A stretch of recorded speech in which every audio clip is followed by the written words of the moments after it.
A few months back, Iwata sent me a couple of airbrushes. I have used them sparingly to test, but I have yet to share my thoughts on them on video. Today's video will be really quick. I will just share my thoughts and impressions on Iwata's cheapest or one of the most affordable airbrushes, the Neo for Iwata CN Airbrush. The Neo for Iwata CN Airbrush Gravity Feed Dual Action Airbrush is only $100, very cheap for an Iwata airbrush. I have tested and reviewed the $600 Iwata Custom Micron Takumi airbrush a while back and it was awesome. Well, at that price, it should be awesome. As for this cheap $100 Iwata airbrush, well, join me as we do a quick test and review. Watch until the end of this video as I will share with you the dark secret of this affordable Iwata airbrush. Hi, I'm Don. Welcome to my channel. This channel is supported by all these awesome brands. Also, special thanks to The Army Painter for making this video possible. By the way, don't forget my discount codes and affiliate links down below. They won't cost you extra, but they will help my channel.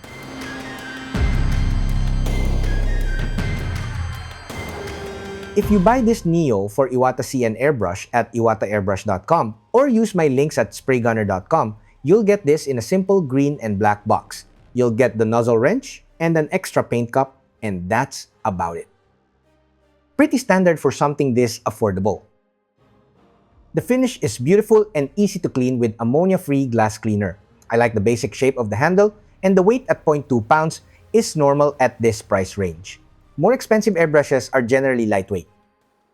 The trigger is basic and on the smaller side, but is steady, smooth, and feels well crafted. Not wobbly or rough like some cheaper generic alternatives. So this Neo for Iwata CN Airbrush looks and feels good. Now, let's do a quick test.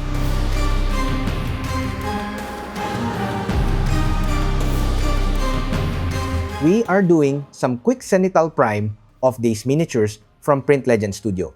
I will have a collaboration with them very soon. We are painting with Warpaint's Fanatics, which I do not recommend for people new to airbrushing. It is easier to airbrush paints formulated for airbrush use, like Warpaint's Air. Anyway, I thin Warpaint's Fanatics roughly around 3 parts thinner and 1 part paint. We are using the new Turbo X Mini by Gallery as our compressor. I set the compressor at medium level, and it was running at a constant pressure of 17 psi during painting. I set the compressor to high level at a constant pressure of 22 psi during airbrush cleaning.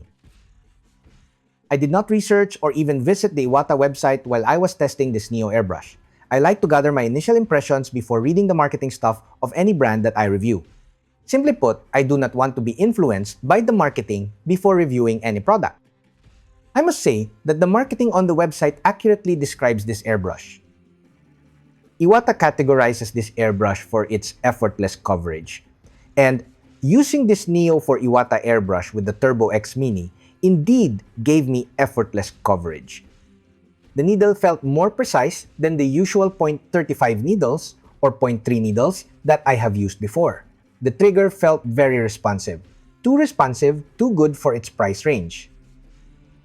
The website says this airbrush works well from 8 to 20 psi. Perfect air pressures for fine to medium airbrush work. Perfect to use with tiny compressors like the Turbo X Mini by Gallery. Perfect for miniature painting. Now, this Neo for Iwata is as good as advertised on the website. But, as mentioned in the intro of this video, this Iwata airbrush has a dark secret that is not easily found on the Iwata Airbrush website. I have no idea if this dark secret is a deal breaker, but for me, after testing, it is not.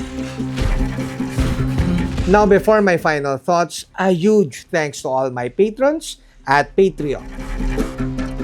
Iwata airbrushes are the king of airbrushes, in my opinion.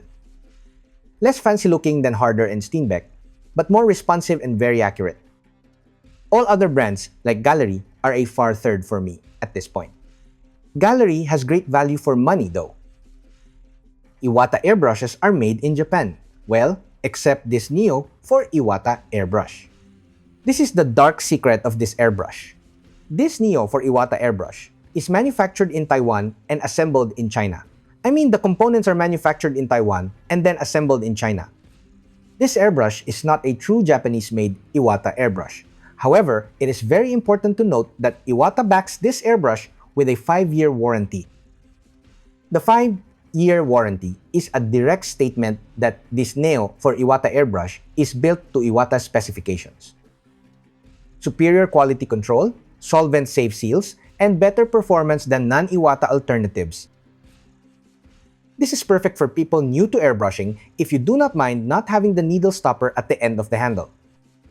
I personally never liked or used the needle stoppers in airbrushes regardless of brand, but I think beginners appreciate them a lot. After using and testing this Neo for Iwata Airbrush, I do not care that this is not a Japanese-made Iwata. The build and performance feel like a true Iwata airbrush in my opinion. That's it, Panchit. Don't forget to like, subscribe, and all that stuff. Until next video, guys. Bye!